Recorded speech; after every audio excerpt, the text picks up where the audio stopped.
द्रौपदी मुर्मू ने 4 लोगों को राज्यसभा में मनोनीत किया। अजमल कसाब के वकील भी राज्यसभा जाएंगे।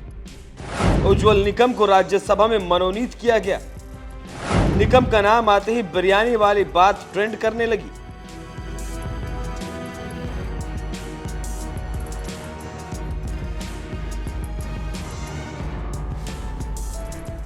कहते हैं सच को छिपाने के लिए सबसे बड़ा हथियार होता है झूठ का तड़का, और अगर उस झूठ में बिरयानी हो और आतंक का चेहरा कसाब हो तो वह राजनीतिक रोटियां सिकना तय है। आज हम बात कर रहे हैं उस उज्जवल निकम की जो 26/11 के सबसे चर्चित वकील रहे। कसाब को फांसी तक पहुंचाया और अब राष्ट्रपति की ओर से राज्यसभा के लिए मनोनीत भी किए गए। लेकिन चर्चा उनकी उपलब्धियों से ज्यादा उनके झूठ की बिरयानी की हो रही है। 26 नवंबर 2008 मुंबई जल रही थी। सीएसटी स्टेशन पर गोलियों की बौछार थी। ताज होटल में आग लगी थी और पूरे देश का दिल दहल रहा था। लेकिन इन्हीं गोलियों के बीच एक तस्वीर कैमरे में कैद हुई एक दुर्दांत आतंकी अजमल आमिर कसाब की। पाकिस्तान से आया, हथियारों से लैस और नफरत से भरा हुआ।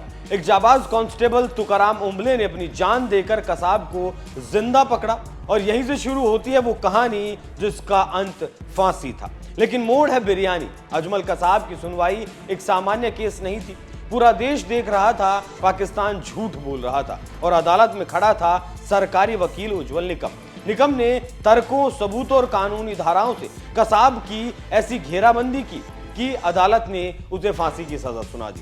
देश ने राहत की सांस ली। निकम को हीरो कहा गया और यहां तक कि बीजेपी ने बार बार इस केस का जिक्र कर कांग्रेस को घेरा कि देखिए कैसे आतंकियों के साथ नरमी बरती जाती रही। लेकिन इस हीरो के बयान पर जो सबसे ज्यादा तालियां बजी थी वो था कसाब ने बिरयानी मांगी थी। जी हां, बिरयानी। देश उस वक्त गुस्से में था। लोग सोशल मीडिया पर पूछ रहे थे क्या एक आतंकी को बिरयानी दी जा रही है या यही हमारी मानवता है? क्या ये सरकार आतंकवाद से लड़ रही है या उन्हें दावत दे रही है? हर चौराहे, हर न्यूज चैनल पर यही बहस थी। लेकिन फिर क्या हुआ? कुछ सालों बाद खुद उज्जवल निकम ने मीडिया के सामने एक स्वीकारोक्ति की।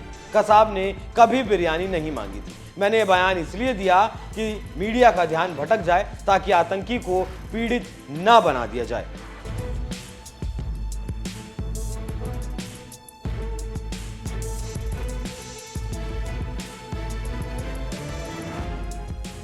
अब जरा सोचिए, जब सरकार, अदालत और जनता के बीच झूठी खबरें चलें तो वो भी सरकारी वकील द्वारा, तो क्या ये सामान्य बात है? इस बिरयानी झूठ ने सिर्फ मीडिया को नहीं, देश की सोच को भी प्रभावित किया। बीजेपी नेताओं ने इसका बार बार जिक्र किया। एक नहीं, दर्जनों बार मंचों से कहा गया।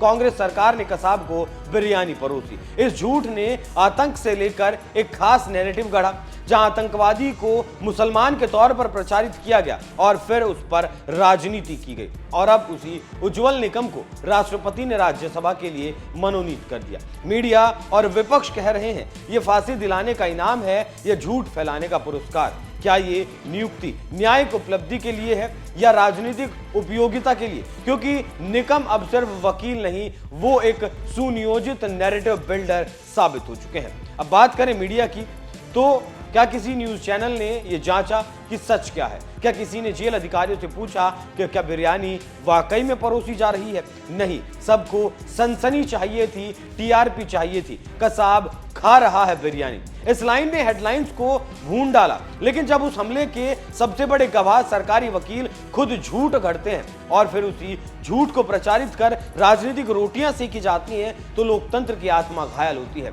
क्या अब देशभक्ति का मतलब झूठ फैलाना हो गया है? क्या अब राज्यसभा में जाने के लिए सत्य नहीं बल्कि राजनीतिक उपयोगिता जरूरी है? क्या बिरयानी अब एक झूठी थाली बन चुकी है जिसमें झूठ, ध्रुवीकरण और नफरत परोसी जाती है? आज अगर उज्जवल निकम राज्यसभा में है तो वो संविधान की जिम्मेदारी उठाने जा रहे हैं। क्या ऐसे में आपको लगता है कि ये तरीका उनका सही था और जिस तरीके से सरकार ने या फिर कहें कि राष्ट्रपति महोदया ने उन्हें राज्यसभा भेजा है वो आपके लिहाज से कितना सही है? अपनी राय हमें कमेंट कर जरूर बताइएगा। नमस्कार।